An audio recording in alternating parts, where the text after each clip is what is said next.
Welcome back, guys. Automotive Inc. here. So today we are going to help rectify the issue of getting in the 24 Ram 3500 bed.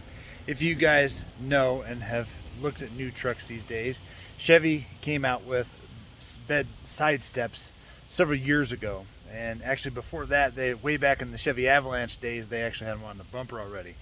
And I do appreciate having those steps. And a lot of people that don't have them, you haven't had the opportunity to step in one and see where, reaching up and grabbing your fifth wheel and unhooking it, getting to the side of the bed, at the front of the bed, climbing up the bumper. Well, all of these new trucks are super, super tall.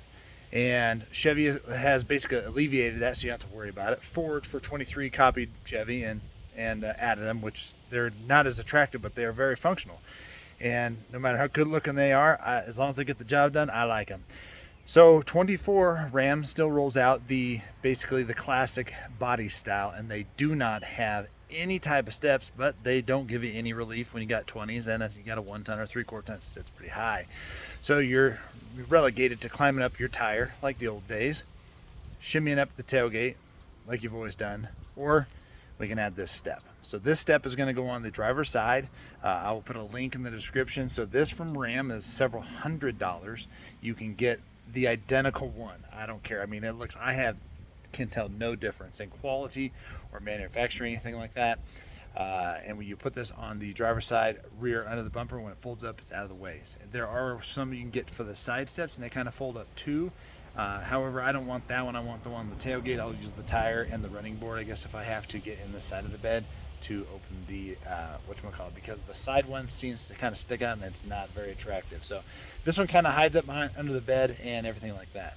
Now, only need a couple of tools, and I'll show you the tools I use. And if you don't have them for your garage, they're very inexpensive at the old Harbor Freight. And I'm not endorsed by them, but I'm telling you, they are pretty much good for just about anybody, and they have a lifetime warranty. So head on down there and get those if you don't have them, or you can just use a standard socket set and a breaker bar of some kind. So the older the truck, the harder the bolts will be get out of the frame, but really it's pretty simple. Under here, we're going to remove this bolt right here, and that bolt is actually a 15/16, so almost a 1-inch bolt. Now in the instructions, it will come with it.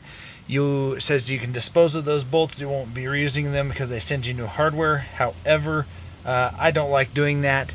These are 15mm bolts. You're going to remove this one and then the top one right there, and then the step is going to bolt to the back of that. So we'll get this lined up. All right, guys, so scratch that. This one stays in. According to the instructions, it looked like it was here. It's actually going to be this far back one. So we were put this one back in, tightened it back down, took the 15/16, took this one off. Get these somewhat snug, and then this other bracket's going to need to come in here and fit. You see the cutout. It's going to need to fit inside this small hole. It's going to come back over to here. All right, so now you can kind of see it fits in here. They gave you a little bolt there. If I remember right, it is a 12. So we'll get this one started. Obviously put this one in, and then we can snug everything down. All right, guys, that's what it looks like here. So 15/16 here, which I think is close to an equivalent of a 22mm. And then 12 here, 15mm going out, 16mm going back in if you're going to reuse their hardware, which you have to reuse their hardware here because the other one's too short.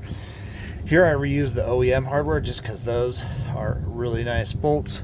And not to knock on this guy, but I would choose to use the OEM ones if I could. So let's take a look at this guy. All right, so that's what the step looks like when you come out to it. It has a little kicker here, and then you can stand on it and climb up in there, and then it matches this to this, and this is not a Mopar part. And when you're ready to put it up in there, you just give it a shove, and it's gone for all practical purposes. Although you can see the little bolts right there, it's not a big deal. So I'd probably just kind of kick it up in there. Definitely don't get your damn thumb stuck underneath there when you do it. And then when you're ready for it again, you can kind of just come out here. So if it's covered in snow, kick it out, and then you're up in your bed. Now with the tailgate open, you can still access that step, and it basically takes about half of the thing out and is a wider piece to step on here. Again, as you get older, you'll find out that your less likely to be able to jump up and grab that. Torque specs and everything are going to be on the instructions, so you guys can do that. But handful of tools and about 25 minutes of time, and then like I said, when you're done with it, you can just give it a kick and it'll go up in there and it's out of the way. So hopefully that helps, guys. Like I said, I will put down in the description the links on where the heck to get that thing off the Zon. Again, it's way cheaper and the same quality as the OEM.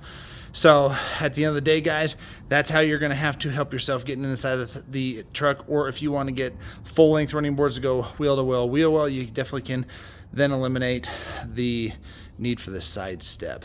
But come on, Ram, we need a better way to get into the bed. Guys, if you haven't already, smash the subscribe button, give me a like, guys, and check back for more content soon.